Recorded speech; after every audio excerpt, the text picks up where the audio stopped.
significa que es un costo que yo efectúo en un momento, pero que después ya no lo puedo recuperar. Entonces no debiese afectar mis decisiones. También es un supuesto súper fuerte porque nos pasa harto. Yo como pagar, por ejemplo, me inscribo en un gimnasio, pago el periodo completo de un año, y para mí, en mi interior, digo, oye, ya pagué el gimnasio, pagué, no sé, 100 lucas o lo que sea, me van a cobrar por salirme, entonces voy a intentar ir porque así recupero lo que gasté. ¿Ya? Esta parte de la economía me dice que no, independiente de la cantidad de veces que yo voy al gimnasio, la plata que gasté al principio del año nunca la voy a recuperar, ya la pagué y está ahí. ¿Sí? Lo mismo pasa por el lado de las empresas. Yo podría estar produciendo, no sé, un montón de productos y me compré una máquina, una inversión para producir una línea en particular, por ejemplo, yogur con proteína. Y ese yogur con proteína en verdad resulta que a la gente no le gustó. Y empieza a vender todo, empieza a tener merma. Entonces yo tengo un costo hundido porque en el caso que no funciona y yo quisiera intentar forzar y seguir produciendo para aprovechar la máquina que ya compré, en realidad podría no ser mi mejor decisión porque estoy produciendo un bien que no me reporta mucha venta y podría estar produciendo otro para reemplazar. ¿Sí? Ese es el sentido del costo hundido, como intentar evitar estos lastres, por así decirlo, de inversiones que yo ya hice y que no afecten mis decisiones en el futuro. ¿Ya? Por eso es importante identificarlo, para no incluirlo, por ejemplo, en una eventual evaluación del proyecto, en una eventual evaluación de algún caso de negocio en particular. Por una parte está el costo de oportunidad. El costo de oportunidad es cuál es la mejor opción que yo podría realizar en vez de realizar lo que estoy haciendo. Entonces, son un poco nuevas, pero yo elijo una alternativa A. ¿Cuál es tengo otras dos alternativas que pudiera haber estado haciendo? Entonces, si es que yo elijo por la A, mi costo de oportunidad sería la mejor opción que estoy dejando de hacer. Entonces, no sé, estoy invirtiendo en un proyecto en particular y típicamente mi costo de oportunidad es lo que me daría el banco como interés, es que yo el capital que estoy destinando para invertir lo dejaron en el banco. ¿Sí? Eso es lo más típico. Quizás podría tener otro proyecto, o podría tener un arriendo, en el caso de que yo estoy destinando un bien, estoy destinando, no sé, unas oficinas para este emprendimiento y esas oficinas yo les podría estar arrendando, entonces el arriendo podría entrar como un costo de oportunidad. ¿Ya? ¿Alguna duda con alguno de estos tres conceptos? Ya sea con que la gente sea racional, con los costos hundidos o de oportunidad. ¿No? Súper bien. Entonces, otros conceptos, definición de mercado, que aquí en esta parte se utiliza bastante, el conjunto de consumidores y productores que se relacionan a través del intercambio, típicamente a través del dinero. ¿Ya? Y de ahí entramos a mercados específicos, mercados automotriz, mercados farmacéuticos, etc. ¿Ya?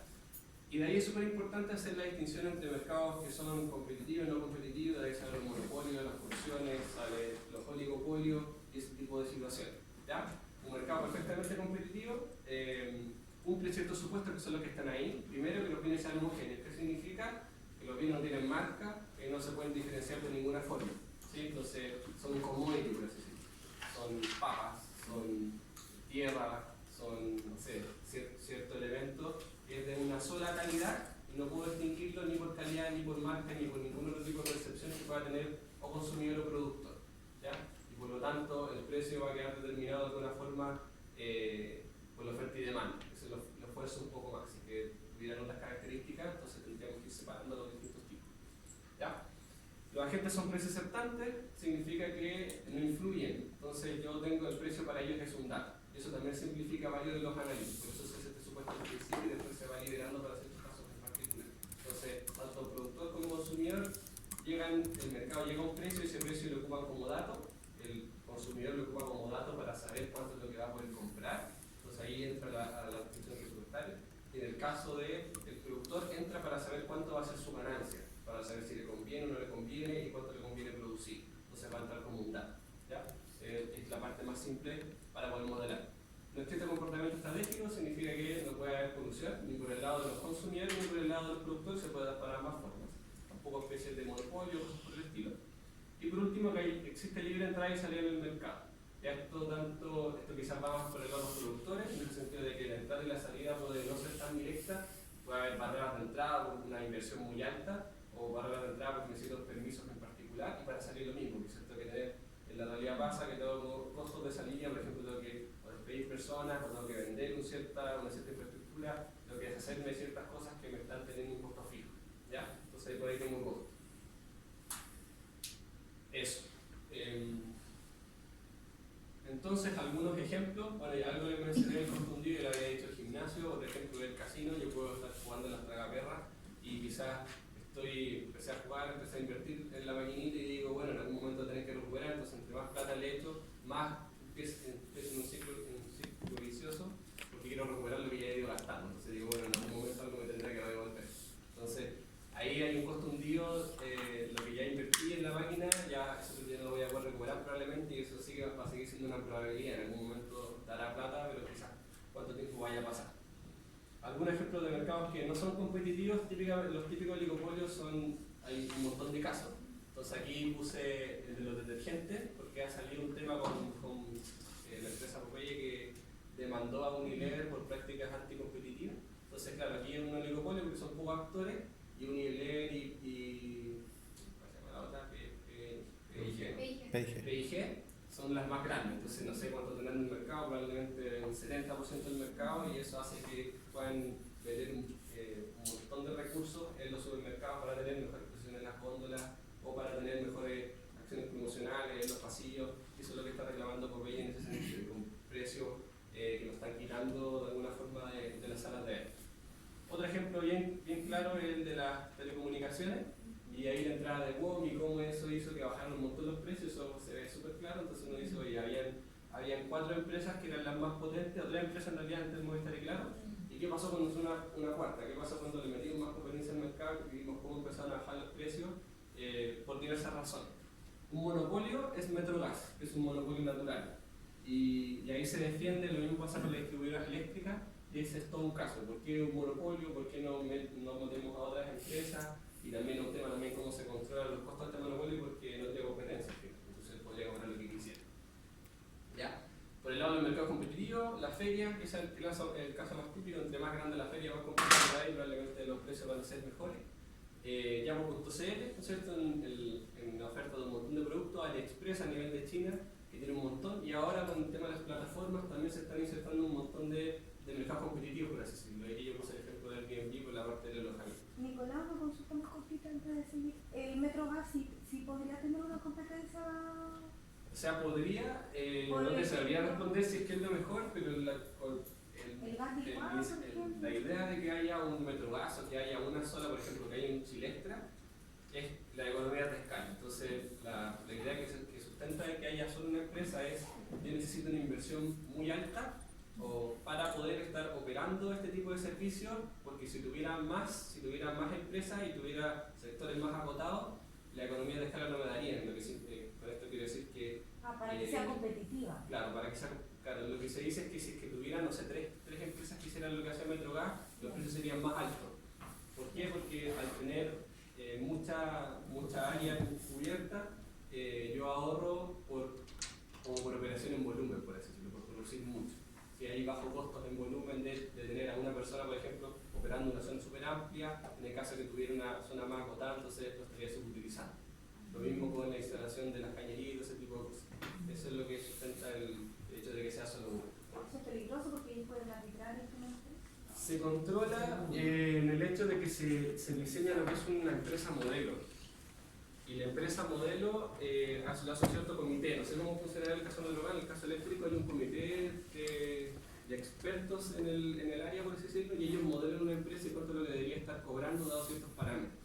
Entonces, a partir de eso se va controlando cada cierto periodo cuánto es lo que debería estar cobrando, y así se hace. No sé si es que es el mejor modelo, pero se controla de alguna forma por lo que. ¿Ya? Eso es. Ahí, por ejemplo, en el caso de Metrogas, ¿qué pasó con la competencia de licuado? Porque ellos, digamos, también son, digamos, quienes regulan un poco el mercado. Son competencia directa a Metrogas, te ofrece un gas continuo. El otro te puede dar un servicio también continuo o semi-continuo a través del tanque. Sí, pero ahí la entrada y la salida de qué producto ocupar es un poco más engorrosa.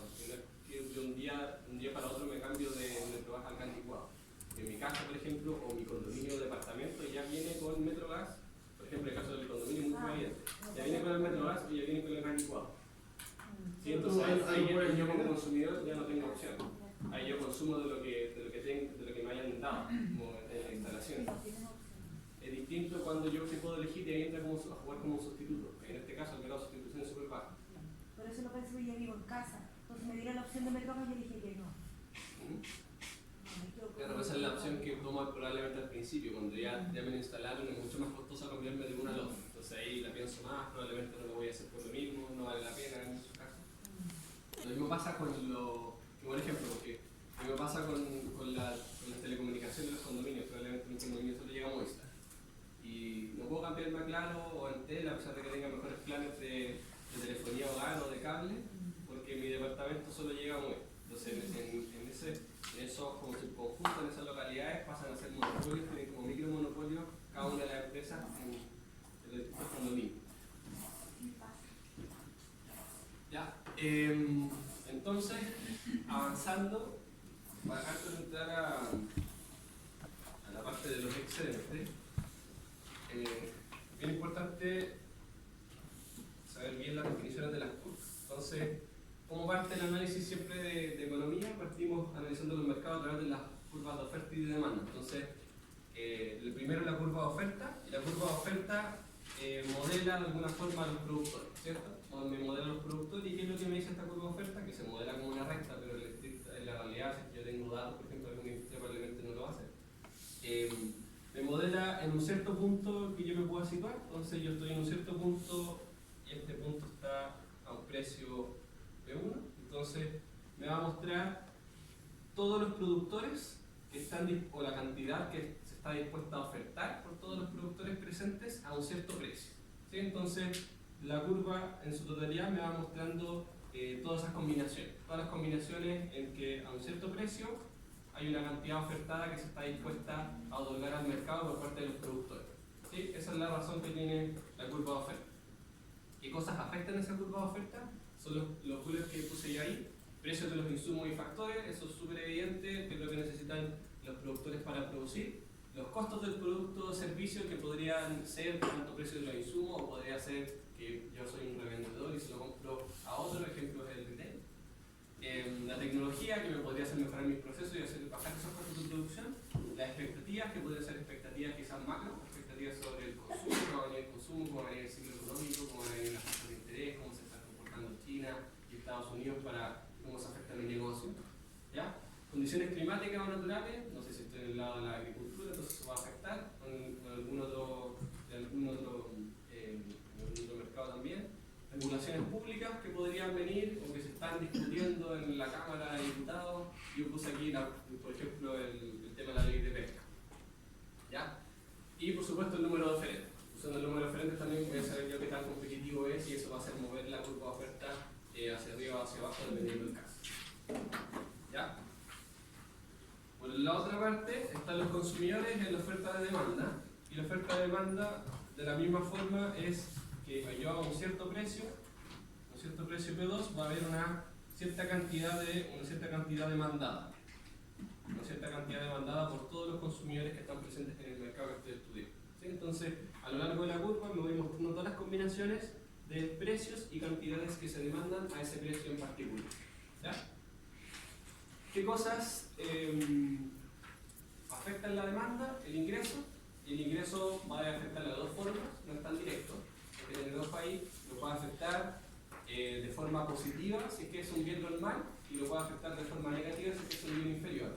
¿Ya? Entonces, ¿a qué se refiere el bien inferior? Se refiere a un bien al que yo dejo de consumir porque tengo una opción mejor que él. Entonces, algunos ejemplos pueden ser el transporte público. Yo uso transporte público, en algún momento me suben el sueldo, empiezo a ganar un poco más, y me cambio al Uber o me cambio al taxi. Y en un supuesto caso me podría cambiar también a un transporte privado, ¿sí? Me voy a ganar todo el trabajo de Uber. ¿Ya?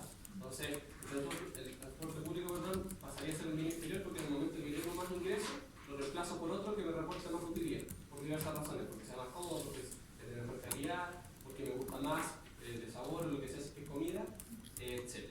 ¿Ya? Entonces ahí cuidado, si es que es un bien inferior, a mayor ingreso va a ser menor la demanda, y si es un bien normal, a mayor ingreso, mayor demanda. ¿Ya? Porque puedo comprar más de lo mismo. ¿Qué otras cosas afectan? El número de compradores también es lo mismo, eso va a hacer que la curva de demanda se va a mover para arriba y para abajo. El precio de los bienes relacionados, pero esto me refiero a sustituto complementario, ¿sí?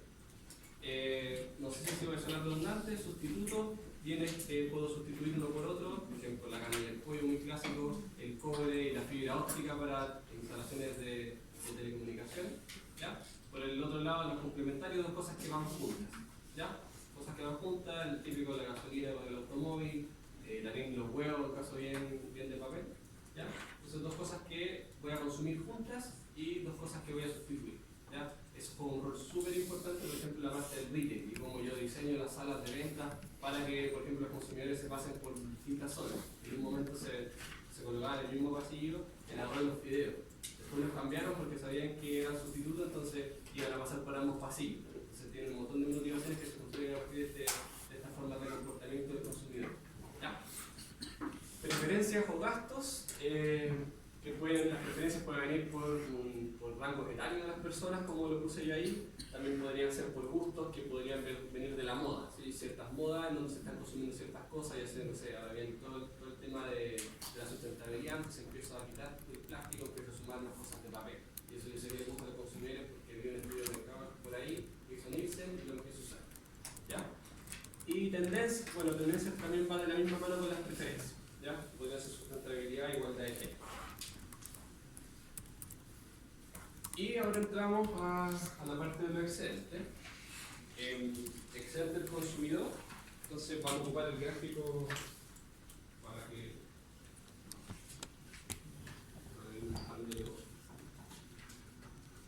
bien, entonces siempre voy a tener mi curva de oferta y demanda. Voy a tener este equilibrio en donde las dos se intersectan. Voy a tener una cantidad de equilibrio, un precio de mercado. Y el excedente del consumidor se trata de que la parte del bien consumidor yo tengo cierta valoración, tengo una función de utilidad, tengo una restricción presupuestaria, etc. Y por lo tanto yo tengo un cierto precio al cual yo estoy dispuesto a pagar por ese bien. Sí, todos lo tenemos, en realidad es bien práctico. Yo puedo estar dispuesto a pagar, no sé, 40.000 pesos por un par de zapatos, por un par de zapatillas. ¿Sí? En realidad llego a la tienda y la tienda puede tener descuento y quizá me cuesta más barato, entonces por ahí se me genera un excedente, ¿sí? Porque terminé pagando menos que lo que yo estaba dispuesto a pagar por un determinado bien o servicio. ¿Sí? Eso tanto por el lado de los consumidores como por el lado de los consumidores en este caso. Entonces yo puedo estar acá, puedo estar en un cierto punto A, entonces yo estaba dispuesto a pagar dispuesto a pagar PA, entonces está en mi disposición a pagar.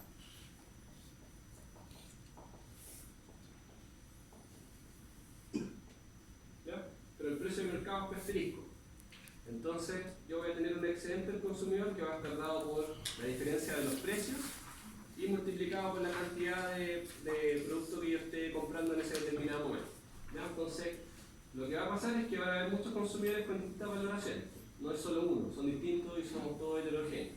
Entonces, como hay un montón de consumidores distribuidos a través de esta recta que lo está modelando, en realidad está pasando que está cubriendo toda esta área. ¿Sí? Porque en este caso voy a estar multiplicando el precio por la cantidad que estoy comprando, por ejemplo esto que está acá. Entonces está en la intersección y voy a estar comprando el área completa. Entonces ya estoy cubriendo todo esto. ¿Sí? Entonces, este vendría siendo el excedente del consumidor.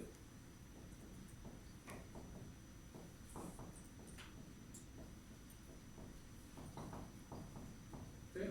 Entonces, son todas las personas que valoran el bien en más que el precio que es el de mercado, se llevan excedente en un excedente. Y por eso es el área completa, porque hay un montón de personas acá que se llevan un excedente, dado este precio de mercado, hay un montón que lo valoran por más que eso y se llevan un determinado excedente.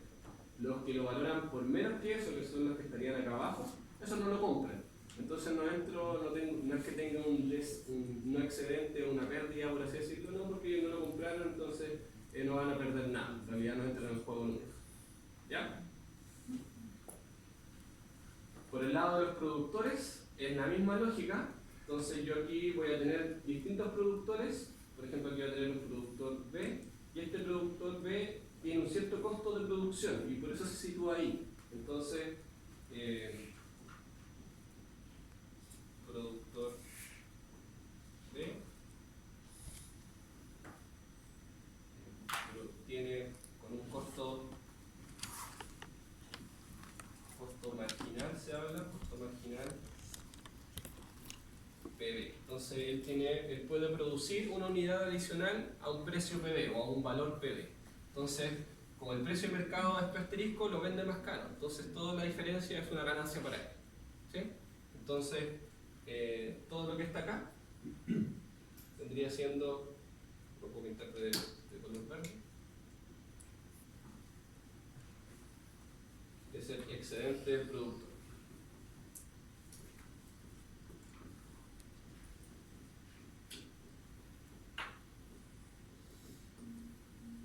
¿Ya? Y bajo la misma lógica, hay un montón de productores, esos productores cada uno tiene una función de producción y por lo tanto una función de costos. ¿Ya? Entonces producen a un cierto costo, no tienen por qué ser iguales porque tienen distintas prácticas, distintas tecnologías, distintas personas trabajando en la empresa. Entonces el mercado, al sumar toda la oferta y al sumar toda la demanda, resulta un precio en la totalidad del mercado. Y la empresa se podría ver beneficiada porque el precio del mercado es superior al precio al que le está produciendo, que de hecho tiene que ser el caso porque en algún momento límite ya no voy a querer producir si es que lo sobrepasa. ¿Sí? Entonces ese sería el caso de las empresas que están acá. Entonces una empresa que está aquí, una empresa C por así decirlo, empresa C, no produce, no oferta porque le cuesta producir a un valor mayor que a lo que puede vender después el producto en el mercado. Entonces, si lo hiciera, estaría perdiendo dinero. ¿Sí? Y eso no es una decisión racional y por lo tanto fuera. Entonces, empresa C no oferta porque su costo de producción es muy alto. La producción es mayor al precio del mercado.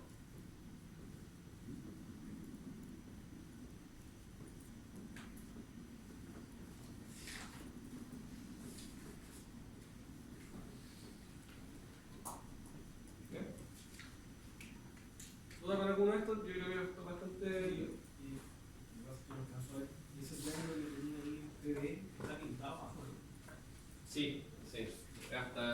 Hasta donde toca con el vértice, perdón, con la línea vertical. Es todo, el triángulo completo. Eso es todo lo que los productores están dispuestos a producir al nivel Claro, de precios del mercado, Todos los cubriendo productos. sus costos. Exactamente, porque estos puntos me van a decir cuál es cuánto es lo que le cuesta producir. Entonces, a todos los productores que les cueste producir menos que el precio del mercado, perfecto. ¿Por qué? Porque les genera una utilidad. ¿Sí? Y lo mismo para el otro lado, todos los consumidores que valoren el bien en más que el precio del mercado, perfecto, porque lo van a comprar a un precio menor que lo que ellos valoran. Entonces, lo van a hacer y van a obtener el excedente de haberlo hecho. El excedente del productor B está sobre el punto 1, ¿no? El punto B, Porque no pinta abajo en el triángulo. el puntito que está en la ¿Tú dices derecha, ¿no? que está acá? Es, ¿no? ¿Qué tiene ese puntito? Esto está dentro del triángulo. Esto es de un agente en particular. Entonces el excedente de este agente en particular va a ser la cantidad, va a ser la diferencia entre el precio de mercado y el precio de producción que él tiene o la cantidad de producto que él venda. ¿Sí? Que a priori no lo sabemos, nos haría falta un par de parámetros para poder calcularlo, pero eso no viene en muchos casos, me interesa más el conjunto. El todo eliminado es porque se suma El de todos. productor de todos. Claro, de todo. Entonces aquí es lo mismo. Entonces aquí como yo puse un montón de consumidores, un consumidor DEF, A todos más ahí. claro, y aquí también. Estoy sumando al de todos.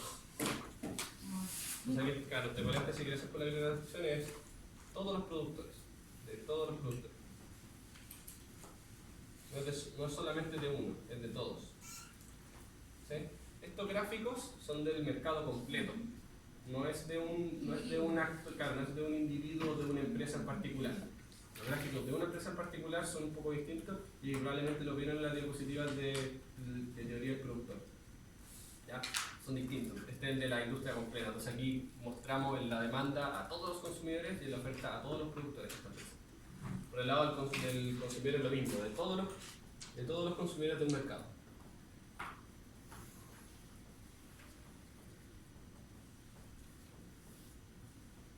¿Ya? Eso es. ¿Con esa Bueno, consulta? sí.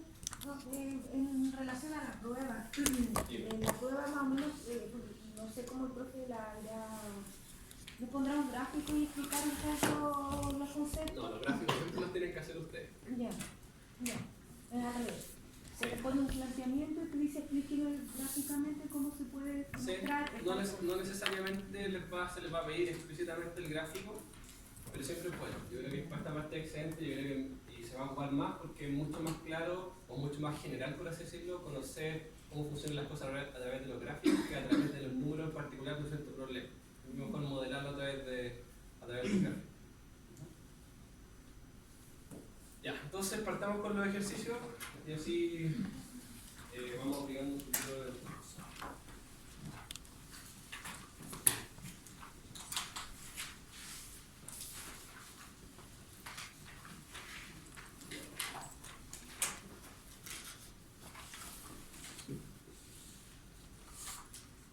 Entonces, ejercicio 1. Tenemos una curva de demanda, en este caso mercado del maíz, entonces tengo una curva de demanda, le puse yo la letra aquí, pero eso da lo mismo en su momento, solo para distinguir que es demanda le puse esa B ahí, voy a colocar la sigma, 10 menos 2 por el precio, y la función de oferta es 3P menos 5, ¿ya? En el caso de que no me lo dijeran, no va a pasar, pero en algunos recursos quizás, de repente en el pregrado, uno mucho más tramposo, y uno le dice que es demanda, que es oferta. Entonces, ahí uno entra a encontrar el sentido de las cosas. Entonces, le dije que la demanda es por el lado de los consumidores. Entonces, si yo elevo el precio, los consumidores van a demandar menos cantidad, ¿cierto? Porque va a ser más caro, quizás ya no lo valoro tanto como para comprar. Entonces, por eso tiene una relación negativa. ¿Sí? Por eso está demanda.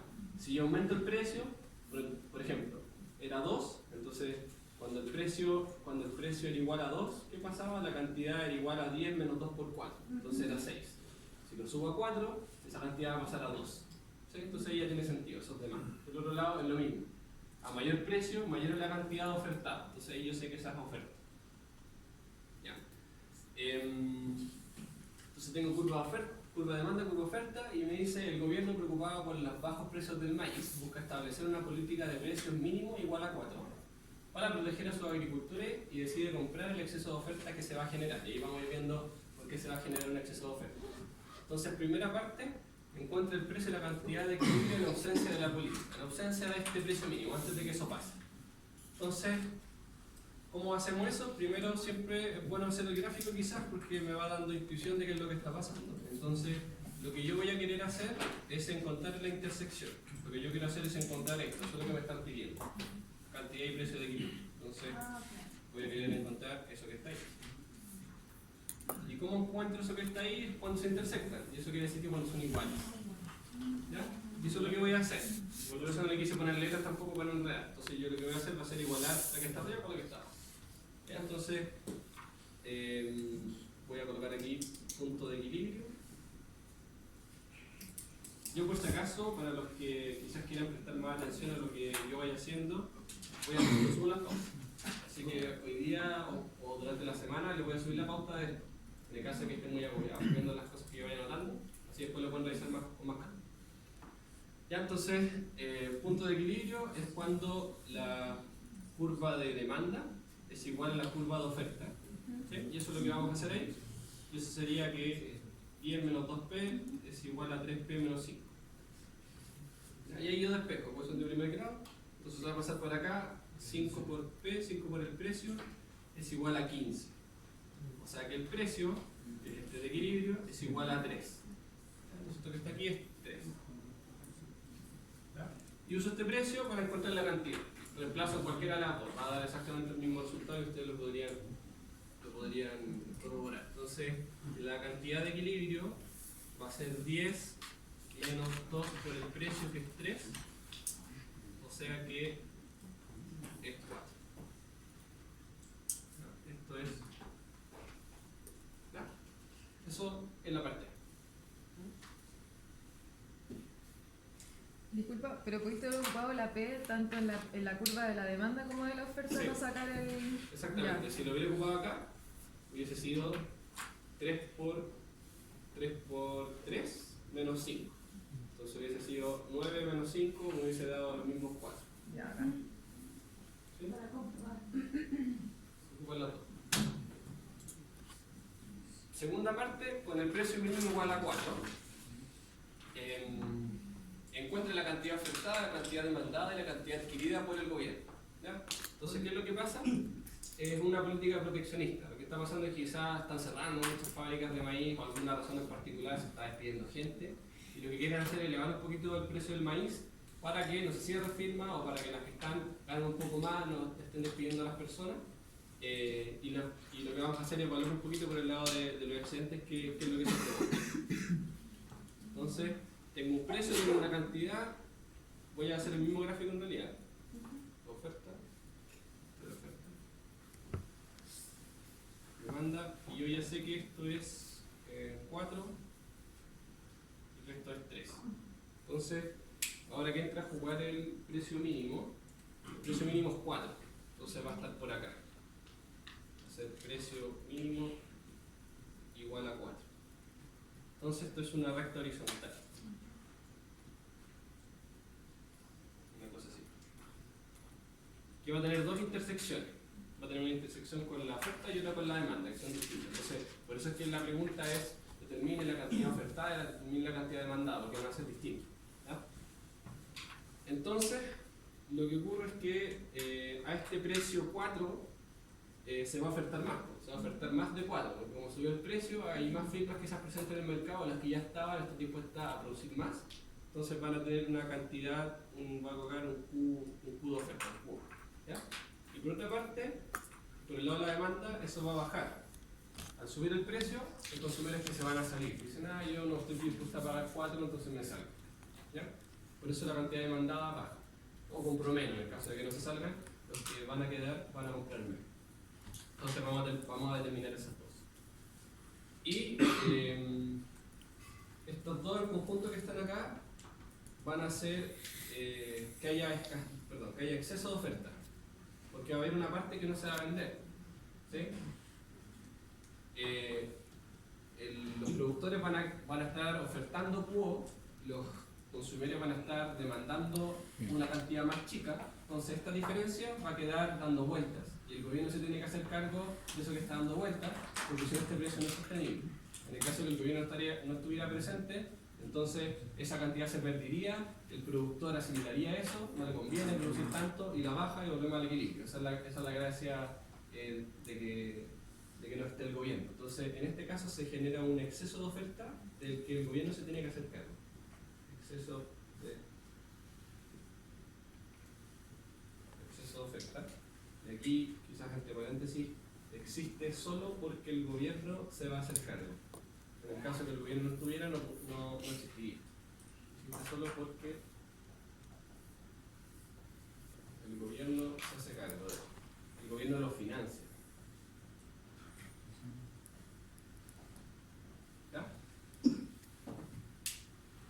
Entonces, ¿cómo calculamos estas cosas?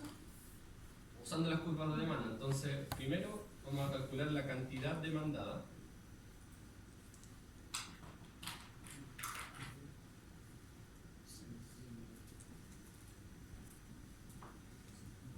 Cantidad demandada, y para hacer eso usamos la curva de oferta. ¿Ya? Entonces, nosotros sabemos que la curva de oferta era la primera que teníamos allá, que es 10 menos 2 por el precio. Entonces vamos a reemplazar el precio que me da. Entonces es la curva de demanda, no de la oferta. Perdón, curva de demanda. Ya. Gracias por cortar. Entonces sería 10 menos 2 por 4, que es el precio que está rigiendo en ese punto. ¿Sí? Es el precio 4 y quiero ver, perdón, el precio 4 y quiero ver que se intersecta. Entonces, eso sería 10 menos 8, eso sería que la cantidad demandada es igual a 2. O sea que esto que está aquí... 4 al precio nuevo, 4. La cantidad, claro. Precio nuevo. Uso el precio nuevo, sí. Sí, porque lo que estoy buscando es este punto de acá. Y este punto de acá es a un precio 4, ¿cuánto es lo que se está demandando? Esa es la pregunta. Entonces me voy a calcular ese precio en particular. Entonces se va a ver la nueva cantidad demandada. Ajá. ¿Y cómo se ve el exceso ahí? Todavía no lo podemos calcular, necesitamos la cantidad ofertada para saber. ¿Ya? Vamos a calcular eso acá.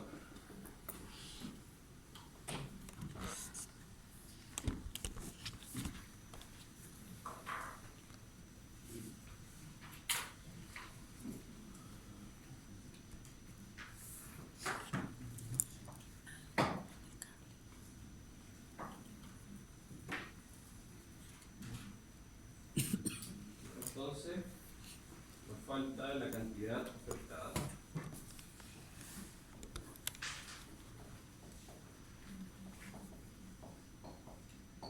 Entonces la cantidad ofertada usamos la curva de oferta, que es 3P menos 5. Y reemplazamos el precio mínimo. Entonces la cantidad ofertada va a ser 3 por 4 menos 5. Y eso es 12 menos 5, sería 100. Entonces, esto que está acá, esto que está acá es 100. Entonces ahora se puede calcular el exceso, porque se está ofertando 7, pero se está demandando solo 2. Y la resta es el exceso. Entonces, exceso de oferta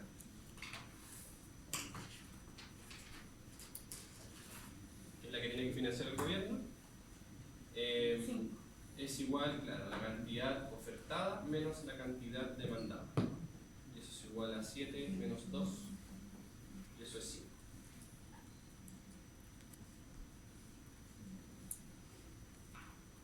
¿Ya? Que en realidad con el gráfico igual queda más o menos claro. Se sabe que hay un exceso de oferta, pero que aquí estamos colocando por eso los números. ¿Ya? La última parte C, determina la variación en el excedente del consumidor, productor y del gobierno. Calcula la ganancia, pérdida de la eficiencia de la medida. ¿Ya? Entonces, para eso vamos a ocupar los dos gráficos.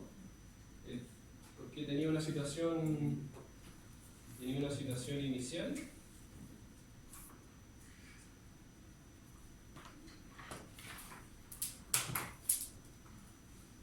Tenía una situación inicial, entonces en esa situación inicial tengo un excedente del consumidor, que es este triángulo que está acá, excedente del consumidor, ¿ya? Y tenía un excedente del productor, que es el triángulo de abajo. Entonces cuando me piden calcular los excedentes, las variaciones, en realidad yo voy a empezar a calcular áreas, ¿sí? Ciertas áreas que se van a ir formando. Entonces, para yo calcular, por ejemplo, primero el excedente del productor, lo que necesito saber, entonces este es un triángulo, entonces este lado va a ser la cantidad que se está ofertando, que es 4. Todo el largo de esto es 4, porque llega desde 0 hasta el 4, que es la cantidad ofertada. Y lo que necesito saber es la otra parte del triángulo, este otro lado. Y eso no lo sé porque sé que parte llega hasta 3, pero no sé dónde parte. ¿Sí? Ese donde parte en realidad es la intersección con el eje de acá, de la curva de oferta, o en la primera. En realidad es decir, cuando Q es 0, que estoy en esta línea, ¿qué pasa con el precio? ¿Cuánto baja? ¿Ya? Entonces, para saber yo eso, yo digo, ocupo la curva de oferta y digo, ¿qué pasa cuando la cantidad ofertada es 0? ¿Qué precio hace que eso pase? Entonces, despejo el precio de esa ecuación. Entonces digo 3P menos 5 igual a 0, pasa 5 al otro lado y me queda 5 tercios. Entonces, cuando el precio es 5 tercios, la cantidad ofertada es justo 0. ¿Ya? No existe oferta en ese punto. Entonces, aquí tengo el largo de un lado, el largo de este lado va a ser 3 menos 5 tercios, y el largo de este lado va a ser 4, que es la cantidad que se oferta. Por el lado del consumidor es lo mismo, este lado también vale 4, el lado de acá parte en 3, pero no sé hasta dónde llega, entonces tengo que hacer lo mismo. ¿Qué hace que la cantidad demandada sea 0? Y eso es 10 menos 2P. ¿Cuál tiene que ser el precio? Entonces, voy a pasar el precio hacia allá, me va a quedar 2P es igual a 10. O sea que el precio tiene que ser 5 para que no se demande nada. ¿Sí? Eso se cumple porque hago 10 menos 2 por 5, 10 menos 10, 0. Y haga lo mismo. Si tuviera el 3 por 5 tercios, 3 por 5 tercios me va a dar 5 y 5 menos 5, 0. ¿Ya? Entonces esto que está acá es 5. Precio igual a 5. Esa intersección de acá y esa intersección de acá es el 5 tercios. Entonces este lado vale 4 y este lado que está aquí vale 5, pero menos 3. Porque partía en 3. El largo es solo esta parte. Si fuera 5 sería desde acá hasta el suelo. ¿Ya? Entonces, ¿cómo se calcula el excedente? Voy a tener excedente del consumidor va a ser el área del triángulo correspondiente. Área del triángulo que se esté formando. ¿Ya? Entonces, esa área va a ser lo que les dije yo, el 5 menos 3, que va a ser el lado vertical, y el lado horizontal por 4 partido 2. ¿Sí? El área del triángulo. ¿Sí? Largo por alto partido en 2. Entonces, simplifico el tiro, me va a quedar un 2. 5 menos 3 es 2, me va a quedar 2 por 2. Eso sería igual a 4. Es el excedente del consumidor. ¿Cómo que lo puedes repetir? Es el área del triángulo. Entonces el área de cualquier triángulo es la altura por la base partido en 2. Ya, en ese caso Sería la altura, 5 menos 3. Esta es la altura, porque Ah, ya. 5 llega hasta el 3. Ya. Entonces esto es la altura y la base sería 4, porque va desde 0 hasta 4. Y lo mismo vamos a hacer ahora con el productor. La base es 4 y la altura es 3 menos 5 tercios. Entonces se recibe Entonces el excedente del productor es igual a 3 menos 5 tercios por 4 partido en 2. Voy a volver a simplificar, voy a quedar en 2. Aquí tengo que hacer resta de fracciones, me va a quedar 9 menos 5 partido 3 y todo eso por 2. Y esto me queda 4 partido 3 por 2 y eso es igual a 8 tercios. ¿Ya? No nos preocupemos ahora mucho de los cálculos numéricos. Lo importante es que nos van a dar ciertos números y después vamos a hacer la comparativa con qué es lo que pasa cuando aplicamos la medida del precio mínimo. Esa es más la conclusión que el desarrollo algebraico. ¿Y qué me falta? La del gobierno en este caso es 0. Entonces, perdón, aquí voy a partir diciendo que esto es situación inicial.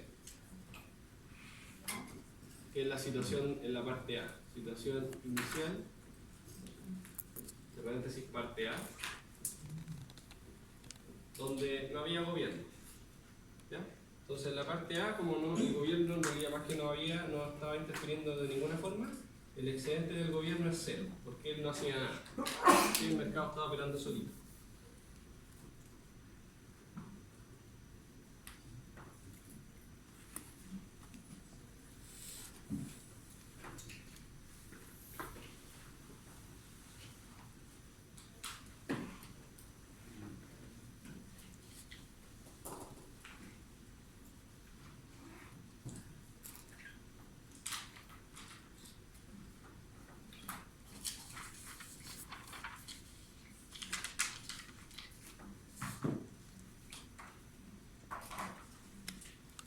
Entonces, ahora vamos a ir a la situación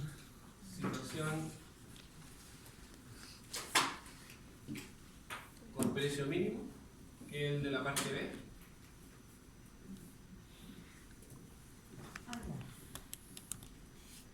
Y es cuando entró el gobierno a jugar. Entonces, cambiaron las cosas. Entonces, va a cambiar el excedente del consumidor porque los triángulos van a ser distintos. Entonces, si yo en la parte A tenía que el triángulo iba desde el 3 hasta el 5 que iba a calcular hacia arriba, vamos a repetir eso. Ya sé que esto es 5. Ya sé que esto. Yo sé que este punto es precio igual 5. Este que está acá. Y este que está aquí, yo sé que es precio igual 5 tercios. ¿Bien? Entonces, en la parte A era todo este triángulo que iba desde acá abajo hasta arriba, pero ahora con el precio mínimo eso cambia. ¿Por qué? Porque ahora el consumidor tiene que pagar 4. Entonces, parte desde acá, parte de una base que está más arriba. Entonces, se le quitó toda una parte. En la parte que yo escribí en verde en el gráfico anterior era todo esto. Entonces, pierde toda esta parte que está acá abajo. Eso ya no lo tiene. ¿Sí? Entonces, ahora el excedente del consumidor es solo lo que está acá. Solo el triángulo de acá arriba. Perdió, claro, porque toda esta banda de acá abajo. Esto es el excedente del consumidor. Por el lado del productor, el productor es el más favorecido y gana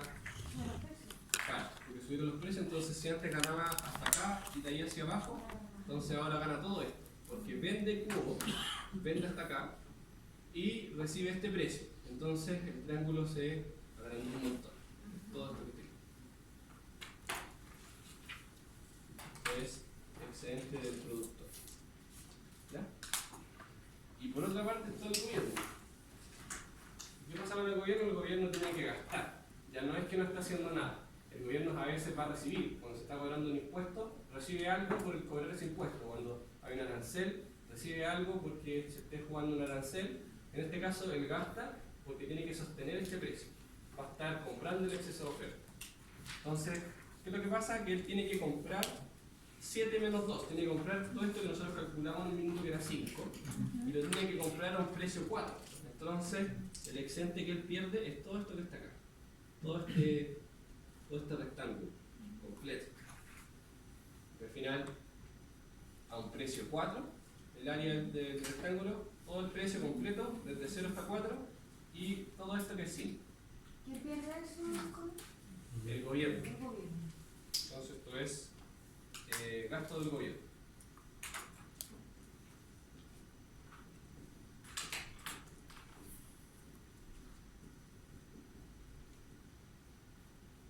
¿Ya? Entonces, en este caso, el gobierno está perdiendo. Bien, entonces, por el lado de los números, ya lo tengo todo para calcular en realidad, porque para el lado del consumidor el triángulo va a ser esto, entonces la base sigue siendo 4, eso no cambió, perdón. Va a ser 2, porque va a llegar desde el 0 hasta este punto, calculamos que era 2, y hacia arriba va a ser 5 menos 4. ¿Ya? Entonces, va a ser este 5 menos 4, que es la altura, por la base que es 2, y partido en 2. Entonces simplifico y me va a quedar 1 solamente. Esto queda en 1, va a quedar 1 por 1. ¿Ya? Por el lado del productor, el triángulo es mucho más grande, entonces la base va del 0 hasta el 7, entonces 7 es la base, y la altura es 4 menos 5 tercios. Entonces, 4 menos 5 tercios por 7 partido 2. Entonces me va a quedar acá arriba 12 menos 5 partido 3 por 7 partido 2. Me queda un poco más largo. Esto es 7 partido 3 por 7 y todo eso partido 2. Entonces esto es 7 por 7, 49 partido 3 partido 2 es 49 partido 6.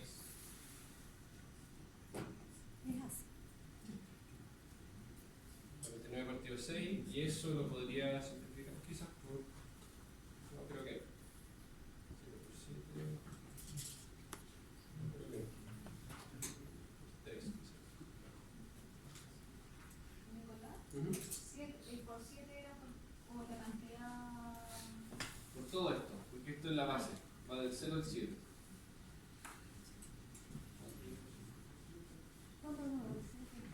¿Vamos? Está acá, porque llega hasta este punto. Sí. Entonces todo esto es la base. Todo esto que está aquí. Ese es el 7.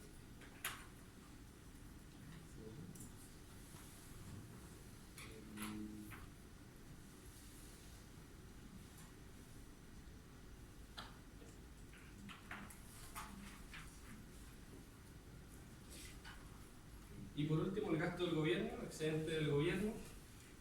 Ese está más fácil porque es el área del rectángulo solamente, va a ser 4 por 5. Entonces el excedente del gobierno va a ser negativo porque es un gasto, va a ser menos 20. Y esto va a ser negativo porque es un gasto. Igual se expresa como excedente. Sí. Ya. Entonces, con todo esto, recién en este exterior podemos responder la pregunta inicial, que es la variación. Entonces, la variación del excedente total, lo voy a escribir más arriba. Es un rectángulo, ¿cierto? Sí, un rectángulo. Claro, 4 por 5. El área del 4 rectángulo. sería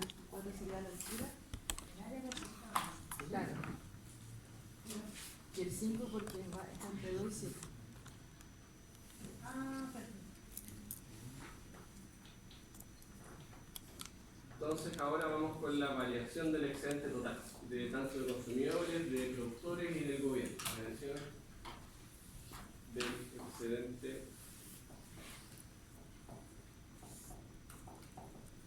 total. Entonces vamos a colocar que la variación es igual al excedente total de la situación final de la parte B menos el excedente total de la situación inicial donde no había precio libre. Ya tenemos, perdón, todo para sacarlo. El excedente total final es todo lo que calculamos en ese cuadrito que está ahí en esa parte de la pizarra. Entonces es el excedente del consumidor, que es ese 1. A eso le tenemos que sumar el excedente del productor, que es ese 49 partido 6. Y le tenemos que restar lo que el gobierno gana, que es este menos B.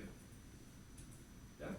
Todo eso. Sumo todos los excedentes de todos los agentes que están participando. En el caso del excedente inicial, eso va a ser, lo calculamos acá, que es 4 en el caso del excedente del consumidor, más 8 tercios, que es el caso del excedente del productor, más nada por el lado del gobierno. ¿Ya? Más, ¿cierto? Sí, perdón, pareció una cruz. Ahí sí. Menos el... Este de acá es menos. Ah, perdón. ¿Qué es negativo? Perdón. Ahí sí. ¿Ya? Entonces, vamos a ir sumando esas cositas. Voy a aproximar al 49 partido 6 para no perder tiempo con eso. Eso es un 8.2. Voy a colocar otro. Esto que está aquí es aproximadamente 8. Entonces va a ser 1 más 8, 9, menos 20, va a ser un menos 11. Menos, lo que está acá es 4 más 8 tercios, que van a ser 12 más 8, van a ser 20 tercios. Eso va a ser igual a menos 11, menos 20 tercios. Voy a aproximar igual el 20 tercios. Puede ser. 7 la voy a ver, porque está un poquito más. Menos 11, menos 7. Y eso es igual a menos 18. ¿Ya? Entonces, el hecho de que sea negativo significa que hubo una pérdida social. ¿Ya? Entonces, esta es la variación del excedente. Entonces, el resultado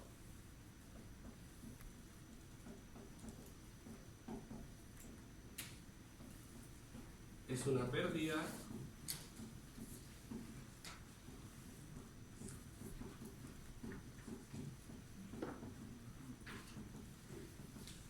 de excedente total. Entonces esto es lo que se dice que hubo, se genera una pérdida social. Se genera una pérdida social irrecuperable. ¿Ya? Y esto irrecuperable es porque ninguno de los agentes lo está capturando. Muchas veces cuando se toma alguna medida, ya sea un impuesto o un precio mínimo, se está perjudicando a una de las partes. Se está perjudicando a un productor, a un consumidor, y lo que pasa es que perjudico al productor, por ejemplo, porque bajo los precios, porque le pongo un impuesto o lo que sea, y muchas veces para favorecer al consumidor, para bajar los precios, para hacer algo en ese sentido. Pero pasa que lo que pierde el productor es más que lo que el consumidor gana. Entonces hay una parte que ninguno lo está capturando. La dejó de percibir el productor, no la está capturando el consumidor, entonces es algo que se pierde y que nadie está siendo capaz de recuperar. ¿Ya? Entonces de eso se trata, que hay una pérdida irrecuperable. En este caso, viene por la parte del gobierno. Entonces lo voy a colocar con azul. Entonces, en esta parte, la pérdida recuperable es todo lo que gasta el gobierno, pero que ni productores ni consumidores están capturando. Entonces, sería esta especie de trapecio que queda aquí, esto que está acá.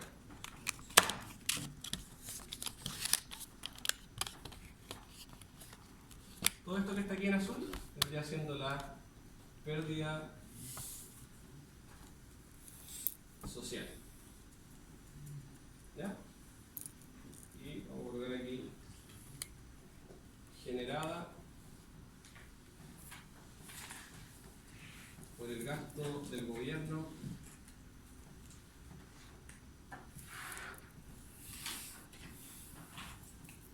que no es capturado ni por consumidores ni por productores.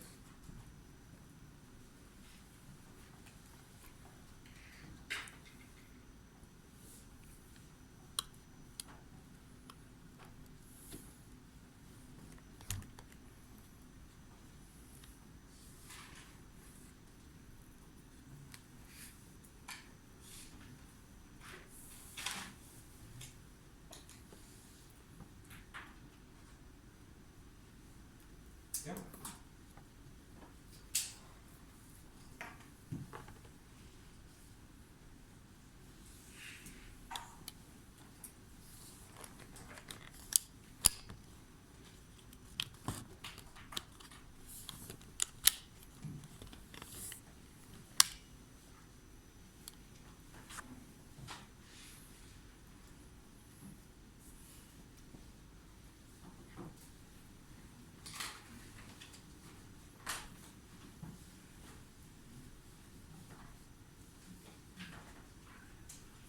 Aquí me estoy saliendo un poco del enunciado, pero el caso de la contraposición típica es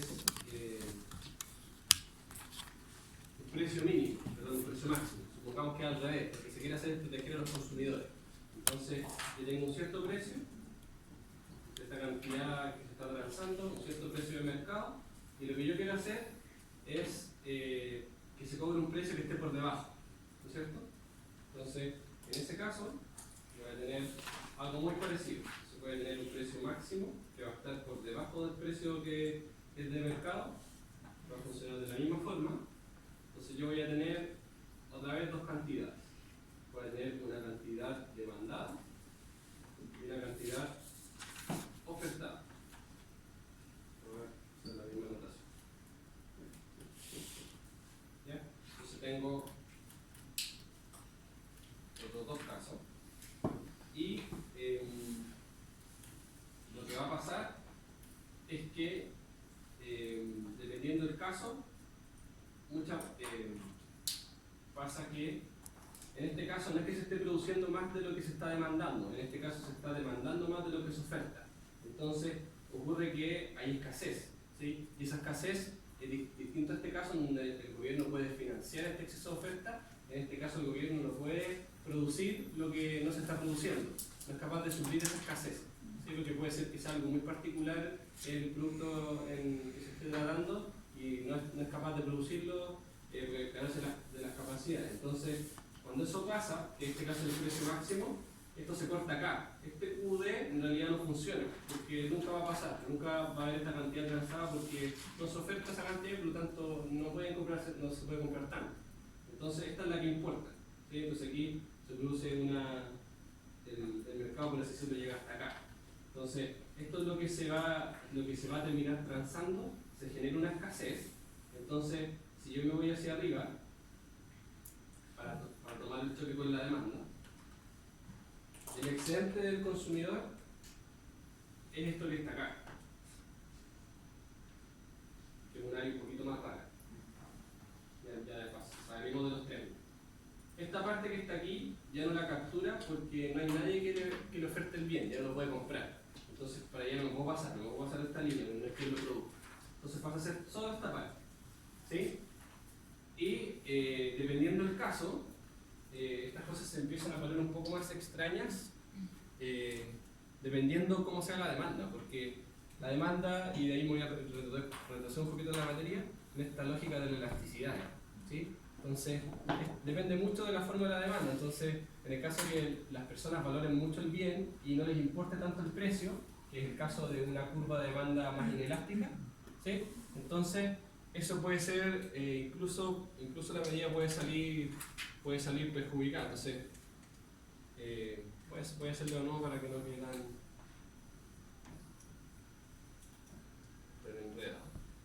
tengo la oferta, la voy a intentar hacer lo más parecido posible, pero la demanda, supongan que es mucho más inclinada, y eso la hace ser más inelástica. ¿Ya? El hecho de que sea más inelástica significa que los precios están variando, pero la cantidad demandada se mueve en un intervalo mucho más acotado. Es como que al consumidor le importa poco el precio. ¿Ya? Entonces esto es demanda. O sea, Entonces, inelástica. ¿Ah? Una cosa inelástica. Inelástico, exactamente. Entonces, yo voy a tener este precio y cantidad de equilibrio, donde se intersectan. Tengo mi precio de equilibrio, perdón, tengo mi cantidad, tengo mi precio, y voy a jugar el mismo precio mínimo, precio máximo, perdón. Entonces voy a estar más o menos por acá, precio máximo, otra recta horizontal, ¿ya? Entonces, va a quedar hasta aquí, de nuevo, en la misma lógica, ¿cierto? Solo con la curva de oferta, porque aquí me voy a pasar, pero no hay nadie que me dé el bien o servicio. Aquí. Este va a ser la curva de oferta que va a regir en el mercado. Me voy a ir hacia arriba hasta intersectarme con la demanda en algún punto, por acá arriba. Entonces, el consumidor va a pasar a ganar esta parte que está acá hacia arriba, dependiendo hasta lo que llegue, pero va a empezar a perder mucho más. Entonces, todo esto que antes él ganaba desde esto hacia arriba, desde el precio de mercado hacia arriba por debajo de la curva de demanda, que siempre es así. Pero ahora empieza a perder un triángulo que es cada vez más grande, dependiendo de qué tan inelástico haya sido. Empieza a perder todo esto. En el ejemplo anterior era mucho más chico, era solo esto lo que estaba perdiendo. Claro. ¿Cierto?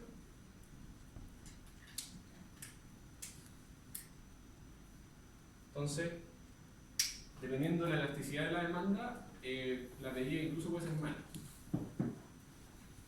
¿Por qué? Porque yo puedo estar intentando proteger al consumidor y estoy haciendo que pague un precio más bajo, pero lo que pasaba es que en realidad el precio no era un factor tan importante. Entonces, el hecho de que haya pasado eso hizo que salieran productores que dejaran de vender con cierta cantidad y le duele mucho más que ya no haya disponible a que sean más caros. Él valoraba más poder comprarlo independiente del precio. ¿Sí? Entonces eso hace que este triángulo de pérdida al consumidor es mucho más grande en este caso. ¿Sí? Eso hace que la medida sea contraproducente. ¿Se entendió? Pero ahí está perdiendo más el consumidor porque no puede comprar el producto, porque no está. Claro, en este caso sí, lo voy Porque no hay a hacer un poco. En este caso, la pérdida del consumidor es mayor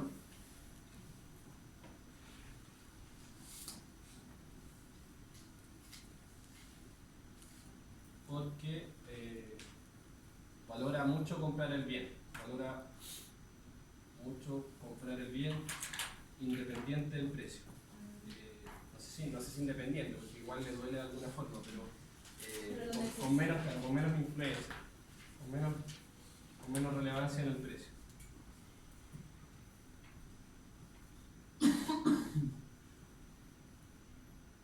Entonces lo que pasó aquí es que me están quitando algunas cosas. Se está habiendo una escasez, entonces me enfrento a que ya no lo puedo encontrar, me es más difícil encontrarlo y eso me duele mucho más que tener que pagar un poco más caro por él. Entonces me importa poco que esté más barato si es que no lo puedo encontrar. Y eso me genera una pérdida más grande.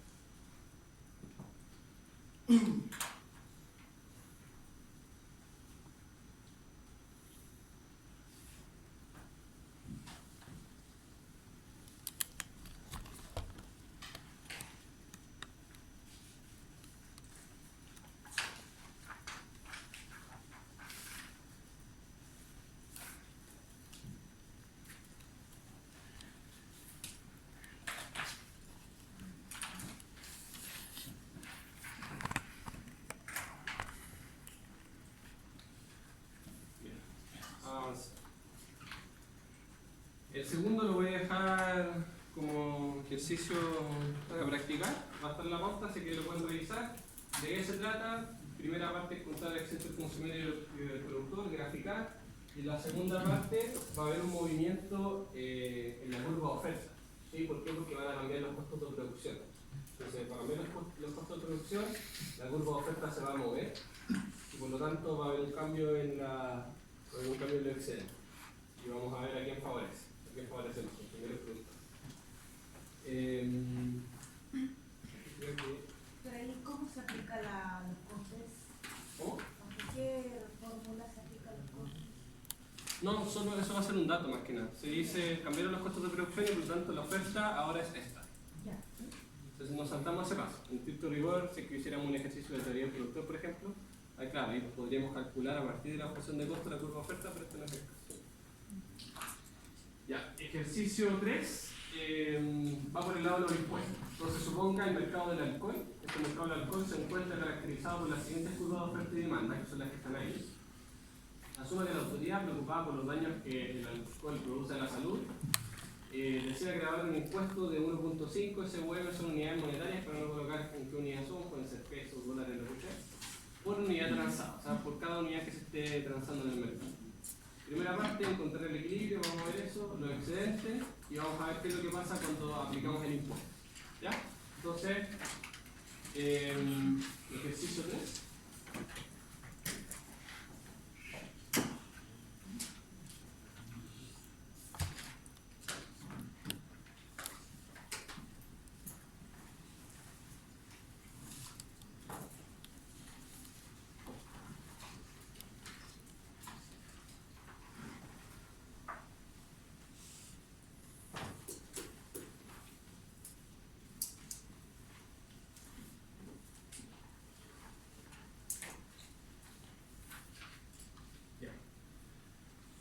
Voy a tener entonces la típica curva de oferta, curva de demanda. Me voy a saltar un poco la parte algebraica, eso sí va a estar en la pauta, pero me interesa que veamos más que nada las partes de las áreas que se van generando. ¿Ya? Entonces en la parte inicial, tengo excedente del consumidor, es todo el triángulo, ¿sí? Eso ya va a sonar cada vez más repetitivo, excedente del consumidor, y voy a tener mi excedente del productor por acá abajo. ¿Ya? ¿Sí? Entonces va a ser eso, le vamos a colocar letras para ir después jugando. Entonces voy a tener, aquí voy a tener A, aquí voy a tener C, aquí voy a tener B. Entonces lo voy a colocar de esa forma. El excedente del consumidor va a ser el triángulo B, precio equilibrio C. Esos van a ser los vértices. Y el excedente del productor va a ser A, precio asterisco C.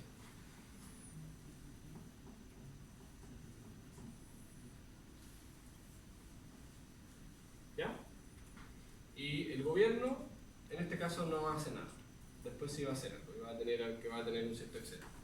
¿Ya? Una consulta, ¿cómo sube el gobierno ese exceso? ¿Dónde lo refleja en el PIB o algo así?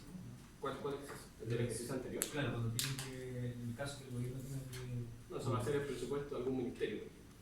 El Ministerio de Agricultura, por ejemplo, decide proteger a una cierta industria en particular, a la industria de la fruta, por ejemplo, salmones o fruta, alguna fruta en particular. Entonces él hace esa política y él financia con su presupuesto. Podría tener algún presupuesto extraordinario de algún otro ministerio, el Ministerio de Hacienda le otorga algún fondo, pero va a jugar de esa forma. Ya, entonces esto es situación inicial.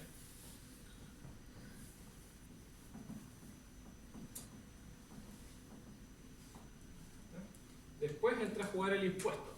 ¿Ya? El impuesto aquí me dicen que es de 1.5 unidades monetarias y ese impuesto va a generar una distorsión, por así decirlo, en el sentido de que voy a tener un precio que se le va a estar cobrando